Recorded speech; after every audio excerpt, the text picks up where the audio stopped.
Ignès, ancienne membre de la section PS du 13e, ce n'est pas dirigé spécialement contre vous, évoque les arrêts maladie abusifs, les abus à la CMU, d'autres parlent des fraudes aux allocs.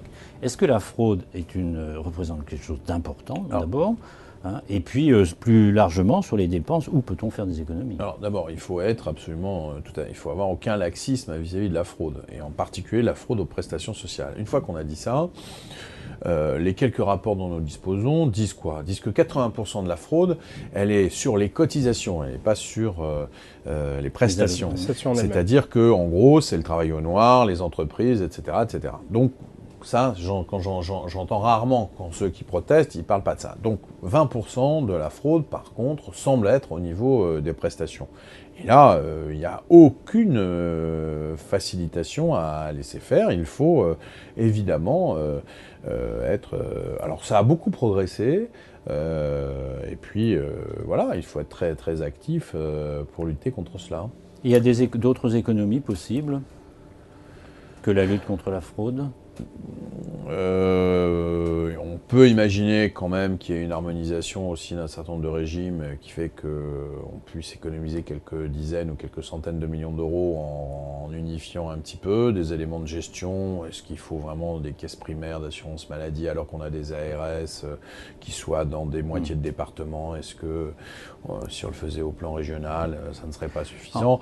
Donc, si vous voulez, il peut y avoir... S'il faudra le faire, je pense sincèrement, même si à chaque fois on gagne 5 millions, 10 millions d'euros, il n'y a pas des milliards. Vous savez, le taux, la gestion par la sécurité sociale, le coût de gestion de la sécurité sociale, je parle bien de la gestion de la sécurité sociale, hein, pas la dépense, la gestion est un des taux les plus faibles au monde qui soit. En contrepartie de l'effort demandé sur la branche famille, le Premier ministre a annoncé la création de crèches. Alors on va revenir en même temps à l'élu parisien que vous êtes. Vous avez la certitude aujourd'hui que ces crèches seront construites, financées, etc.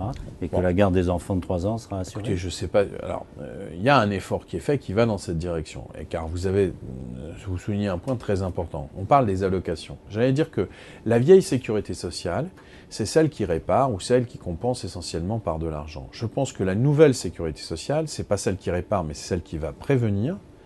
Alors, et c'est celle qui va fournir des prestations qui aident.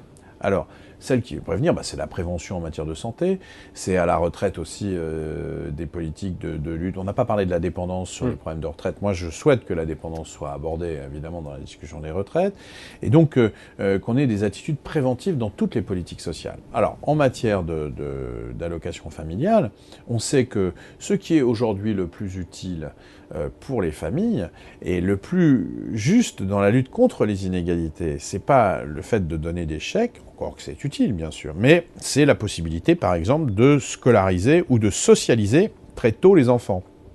S'ils peuvent être en crèche, s'ils peuvent être à l'école plus tôt, eh bien, il y a des progressions. Alors, dans le cadre de la politique que mène Vincent Payon sur l'éducation nationale, le recrutement d'enseignants, il y a aussi un volet maternel, et avec un fléchage particulier dans les zones défavorisées, de façon à ce que la maternelle soit assurée, si possible, à partir de 2 ans.